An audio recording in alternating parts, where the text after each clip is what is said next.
Assembly మండలి సమావేశాలకు YCP అధినేత వైఎస్ జగన్ సహా ఎమ్మెల్యేలు ఎమ్మెల్సీలు హాజరవుతున్నారు. ఉదయం 9:30కు అసెంబ్లీ హాల్లో వైసీపీ ఎమ్మెల్యేలు ఎమ్మెల్సీలకు సమావేశాల్లో అనుసరించాల్సిన వ్యూహంపై జగన్ దిశానిర్దేశం చేస్తారు.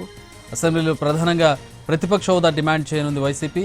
ప్రజా సమస్యలపై చర్చకు ప్రజల తరపున ప్రశ్నించేందుకే ప్రతిపక్ష హోదా డిమాండ్ చేస్తున్నామంటోంది. ప్రతిపక్ష హోదా ఉంటేనే సభలో ప్రజల తరపున ప్రశ్నించే ఛాన్స్ ఉంటుందని వైసీపీ భావిస్తోంది. ప్రతినిధి సురేష్ జాయిన్ అవుతున్నారు. సురేష్, వైసీపీ వ్యూహం ఏ విధంగా ఉండబోతోంది, ఎట్లాంటి ఎజెండాతో ముందుకెళ్తోంది ఈ సమావేశాలకి?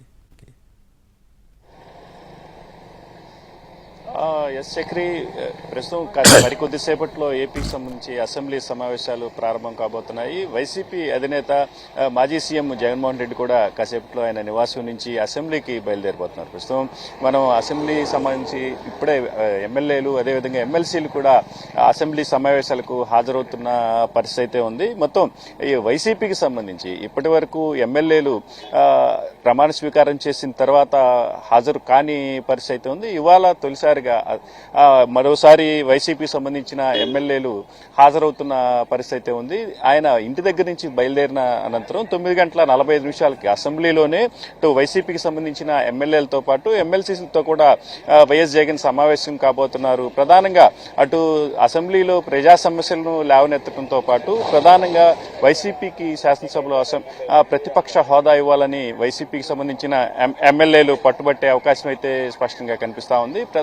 ఏదైతే వైసీపీకి సంబంధించిన ఎమ్మెల్యేలు కేవలం సభకు హాజరై వారికి సంబంధించిన నియోజకవర్గ విషయాలను మాట్లాడేందుకే అవకాశం ఇస్తారు. అదే ప్రతిపక్ష హోదా ఉంటే రాష్ట్రానికి సంబంధించి అన్ని ప్రజా సమస్యలపై కూడా మాట్లాడే అవకాశం ఉంటుంది. కాబట్టి తమకు ఖచ్చితంగా ప్రతిపక్ష హోదా కావాలని వైసీపీ కోరుతూ వస్తుంది. అయితే ఇదే విషయానికి సంబంధించి గతంలో కూడా తమకు ప్రతిపక్ష హోదా ఇవ్వాలి, దాదాపు రాష్ట్రంలో 40% ఓట్లు తమకు వచ్చాయన్నట్టు స్పీకర్కు వైసీపీ అభ్యర్థించిన నేపథ్యంలో స్పీకర్ నుంచి ఎటువంటి స్పందన లేకపోవడంతో వైసీపీ హైకోర్టును ఆశ్రయించిన పరిస్థితి అయితే ఉంది. ఈసారి సమావేశాలకు హాజరైన అనంతరం కూడా ప్రధానంగా ప్రతిపక్ష హోదాను డిమాండ్ చేసే అవకాశం అయితే స్పష్టంగా కనిపిస్తుంది. ఇప్పుడు ఈ సమావేశంలో కూడా అసెంబ్లీలో అటు మండలితో పాటు శాసనసభలో కూడా ఎటువంటి వ్యూహంతో అటు ఎమ్మెల్యేలు ఎమ్మెల్సీలు ఉండాలనే విషయాల్లో కూడా జగన్ వారికి దిశానిర్దేశం చేయబోతున్నారు.